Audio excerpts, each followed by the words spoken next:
جاء الحق وزهق الباطل إن الباطل كان زهوقا۔ بسم اللہ الرحمن الرحیم۔ السلام علیکم ورحمۃ اللہ وبرکاتہ۔ محترم سامعین، آپ لوگوں کے ساتھ دارالعلوم دیوبند کا ایک اہم فتویٰ شیئر کرتے ہیں۔ بہت سے لوگوں کو اس بارے میں پتہ نہیں ہے۔ کھانا کھانے کے بعد جو دعا پڑھی جاتی ہے اس کے آخر میں جو آتا ہے، لوگ اکثر پڑھتے ہیں پڑھتے ہیں، من المسلمین پڑھتے ہیں۔ تو اس کے بارے میں سوال پوچھا گیا ہے، تو اکثر لوگ اس طرح پڑھتے ہیں۔ وہ استفتاء آپ لوگوں کے ساتھ شیئر کرتے ہیں، آپ اسکرین پر بھی ان کو دیکھ سکتے ہیں۔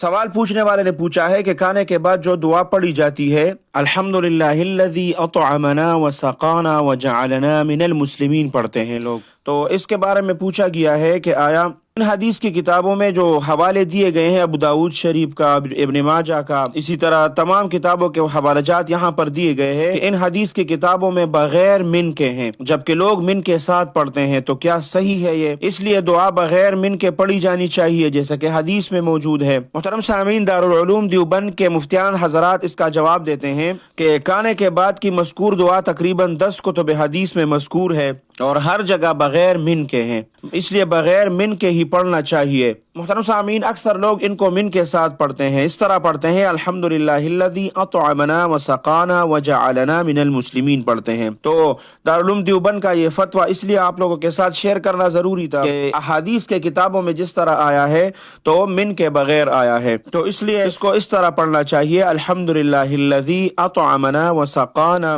وجعلنا مسلمین۔ تو محترم سامعین، چونکہ جو حدیث میں آیا ہے اور جس طرح کے منقول ہے اسی طرح اس دعا کو پڑھنا چاہیے۔ تو یہ بہت سے لوگوں نے ہم سے پوچھا بھی تھا اور بہت سے لوگوں کو اس کے بارے میں پتہ بھی نہیں تھا۔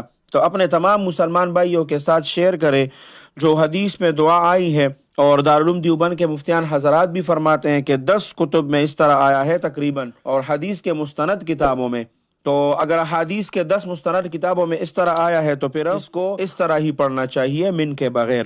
اللہ سبحانہ و تعالی آپ سب کو اپنے حفظ اور امان میں رکھ کے، اپنے خصوصی دعاؤں میں یاد رکھے۔ السلام علیکم ورحمۃ اللہ وبرکاتہ۔ جاء الحق وزهق الباطل إن الباطل كان زهوقا۔